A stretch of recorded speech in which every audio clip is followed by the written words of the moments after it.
motivated differently, and having to depend on other people, which then also means that I don't control everything. They said this would save track and field. Instead, it might be its biggest scam yet. In early 2025, Olympic legend Michael Johnson unveiled a revolution, a $30 million track league promising real money for elite athletes. Big cities, packed stadiums, world-class competition, finally, a system that paid sprinters, jumpers, hurdlers what they were worth. They called it Grand Slam Track. And for a moment, it looked like the future. 3 high-profile meets across Kingston, Miami, and Philadelphia. Appearances from some of the world's biggest stars, Olympic gold medalists, world record holders, global names. It wasn't just hype, it was legit. Sydney McLaughlin, Johan Blake, Kenny Bednarek. They all showed up. The promise? As much as $200,000 just to compete. Another $100,000 to win. Total prize pool, nearly $10 million. Track and field, finally, had its payday. But then, the cracks started to show. The 4th and final event in Los Angeles, slated as the grand finale, was abruptly canceled. Athletes started whispering about late payments. Some agents stopped returning GST's calls. Others went public. Behind the scenes, athletes weren't celebrating. They were sending emails, calling lawyers, rereading contracts, and wondering where their money went.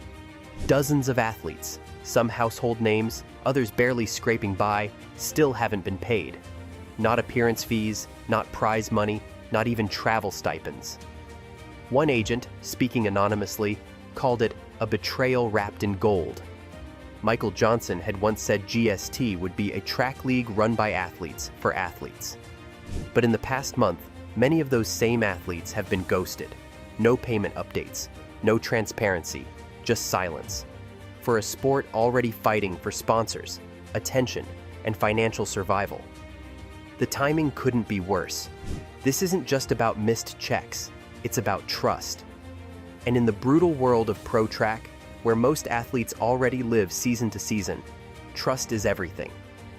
This is the story of how Grand Slam Track went from dream to disaster. And it's just getting started. The Los Angeles Grand Slam meet was supposed to be the crown jewel. Instead, it was the red flag no one could ignore. Just 2 weeks before the finale, GST abruptly canceled the event. Officially, no detailed reason was given. But insiders pointed to growing unrest in LA, protests that had spilled across downtown, with transit closures and public safety concerns rising fast. If that was the real reason, no one would have blamed them. Athletes understand security risks. They've seen meets relocated for less. But what set everyone off wasn't the cancellation itself. It was the silence that followed. No explanation, no email blast, no alternate plan. Just a one-line update buried in a press release. While athletes were already booking flights, sponsors were finalizing activations, and fans were buying tickets. That's when the trust started to break. Suddenly, athletes who had competed in Kingston, Miami, and Philadelphia started comparing notes. Did you get your money yet?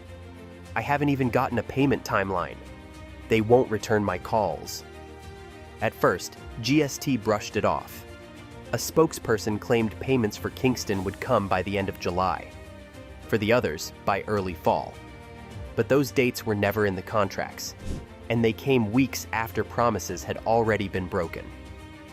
According to sources close to the situation, some athletes are owed upwards of $150,000, appearance fees of $50K to $200K, event winnings of $15K to $100K, travel reimbursements never processed, and not a single one of those checks has been publicly confirmed as delivered.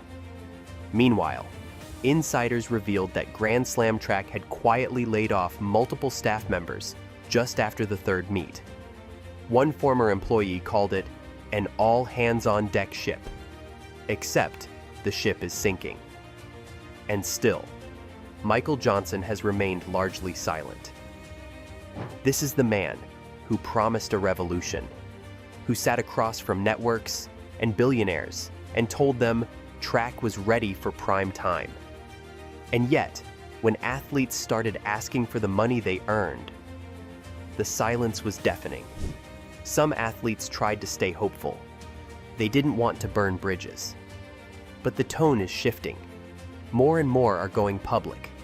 Athletes have said they won, showed up, did everything, yet they still haven't been paid. Behind closed doors, the frustration is boiling. Even agents, who usually handle disputes behind closed doors, are speaking out, blasting the league's leadership and warning clients not to sign anything going forward. And here's what's terrifying. This was supposed to be the solution. After years of broken systems, underfunded meets, and appearance fees that barely covered rent, Grand Slam track was sold as the savior. Now it might be a warning. The money is one thing, but the broken trust is what's tearing people apart. In a sport where many athletes live season to season, Grand Slam track's payment delays are more than inconvenient. They're threatening stability. Many planned their competitive year around GST's promised appearance fees. Now they're left chasing checks just to cover basics like rent, travel reimbursements, or training expenses. They didn't enter Kingston, Miami, or Philadelphia lightly. Athletes turned down other meets. They booked international travel. They locked in contracts based on one thing: faith. Faith that a league backed by Michael Johnson, a 4-time Olympic gold medalist, wouldn't let them down. And yet, as of July, not one athlete has publicly confirmed receiving their full payment. Grand Slam track has released a vague payment timeline: Kingston payouts by the end of July, with Miami and Philly expected in the fall, but those weren't part of the original agreement. According to reports, prize money ranging from $15,000 to $100,000, plus appearance fees of up to $200,000, remains unpaid to dozens of competitors. Athletes have taken their concerns public. Agents from the Association of Athletics Managers contacted Johnson directly. Some even reached out to World Athletics to flag the issue, raising alarm across the global track community. Meanwhile, GST has reportedly laid off staff and fallen silent in communications. No public apology, no visible assurance. Social media is beginning to reflect the frustration. TikToks from training camps, cryptic tweets, group chats leaking onto Reddit. Athletes are done waiting. And while no one wants to burn bridges, many feel they were misled. Agents are now advising clients to steer clear of any future GST seasons. Some have proposed blacklisting the league unless all payments are made in full. What stings the most is the betrayal. Grand Slam track positioned itself as by athletes, for athletes, with Johnson's name giving it instant credibility. Now, that promise feels hollow. What was supposed to be a revolution in track and field might be turning into another cautionary tale. And as the backlash intensifies, the question lingers: can Michael Johnson repair what's already unraveling? Right now, there's no lawsuit, no official boycott, no athlete protest on record. But in the track world, silence speaks volumes. And Grand Slam track's silence is roaring. GST's official word is simple: Kingston payments are coming by the end of July. Miami and Philadelphia by the end of September. No mention of appearance fees. No guarantee that the checks will actually clear. And the canceled Los Angeles finale? No financial make-good has been announced for those impacted. For athletes, this isn't just late money. It's a slow-motion credibility crisis. Every professional league depends on trust. And in a sport like track and field, where careers are short, windows are small, and margins are tight, trust is currency. When a league fails to pay, it doesn't just lose faith. It loses future talent, future investment, future hope. GST launched with a massive promise: a new system to rival the Diamond League. But now, all eyes are turning to World Athletics' Ultimate Championship Series, set for 2026. Investors, agents, and fans are asking, is this the future?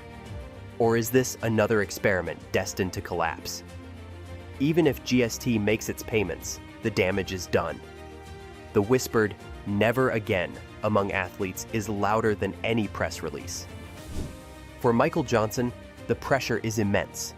His reputation as a reformer, a legend who wanted to fix the system, is on the line.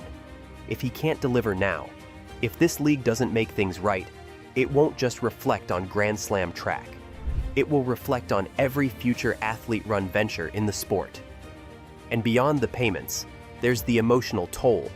The sprinters who canceled their Diamond League appearances, the hurdlers who turned down national tour meets, the jumpers who gave up half their season to believe in something new. They don't get that time back. Track and field doesn't need another heartbreak. It needs leadership, stability, a system that doesn't just reward medals, but respects those who win them. As Grand Slam track teeters between redemption and collapse, one final question remains. Will this be the moment the sport finally learns, or just another chapter in its long, painful history of broken promises?